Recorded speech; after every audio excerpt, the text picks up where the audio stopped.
When our lives suddenly shatter, our immediate biological instinct is to panic. We throw our hands up against the collapse and try to forcefully push the pieces back into their original places. We spend hours, days, sometimes years mentally wrestling with circumstances we cannot change. We replay conversations, we strategize impossible fixes, and that constant, invisible combat against reality creates a deep, quiet exhaustion that drains our ability to function. There is a tragic irony to this response. By obsessing over the doors that just closed, our gaze gets locked entirely on the past. We become completely blind to the pathways opening right in front of us. The teachings of Lord Krishna offer a completely different framework for these moments. What we perceive as absolute disasters are often divine realignments. They are precise, necessary interventions. This is the philosophy of letting happen what is happening. Sometimes we get comfortable in places where we have stopped growing. When we refuse to move, life forcibly removes us from that stagnation and drops us exactly where our actual development needs to occur. We assume the deepest, most chaotic moments are the end of our story. In reality, the destruction of the old environment is the strict prerequisite for any genuine new beginning. True control starts when we stop fighting that process. We see this most clearly when a close relationship breaks down. The intense suffering we feel doesn't actually come from the other person's actions. It comes from the heavy expectations we anchored to them. A sudden betrayal feels like a total loss of stability. But seen through the lens of spiritual acceptance, a broken trust serves a highly specific function. It is a harsh, unyielding lesson designed to rip away our dependency on others. Human connection is often transient. Certain people do not enter our lives to become permanent fixtures. They are brought into our orbit entirely to teach us a specific lesson, and once that objective is met, they drift away.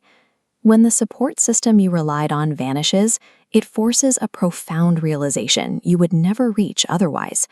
Your ultimate strength, your capacity to endure and thrive, has to be generated from within your own mind, completely independent of external validation. Experiencing that kind of pain triggers a dangerous reaction. Our ego immediately wants to retaliate, to panic, or to hurl harsh words to defend ourselves.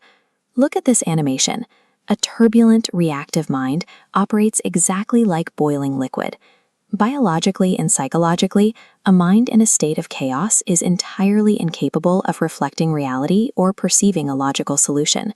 But watch what happens when the liquid cools and settles into a smooth surface. It instantly becomes a perfect mirror. Deliberate silence does this to the human brain. Stillness stabilizes your mental state so you can actually see the path out of the crisis. Choosing not to react is often mistaken for weakness. It is not an act of submission. Silence is a calculated, tactical retreat necessary to gather the clarity you need to survive. There is a crucial distinction we need to make here. Spiritual acceptance does not mean collapsing into passive victimhood or giving up on your goals. Surrender is governed by the law of karma. You are required to act, to do the work, and to navigate your circumstances with absolute integrity. The catch is that you must do this without obsessing over the immediate reward. If you keep your actions pure and actively refuse the impulse to seek revenge when wronged, the mechanics of karma take over. Time naturally balances the scales. Justice and results eventually materialize, but on their own schedule. This establishes a clear boundary for our energy. Our only real jurisdiction is our own effort and the purity of our intent. The actual outcome is entirely outsourced to divine timing. When you actually internalize this boundary, the daily experience of living changes. You are finally freed from the exhausting, impossible task of trying to control every variable and every opinion around you.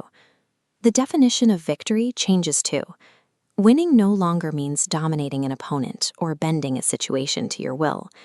True victory belongs solely to the person who refuses to be broken by their environment.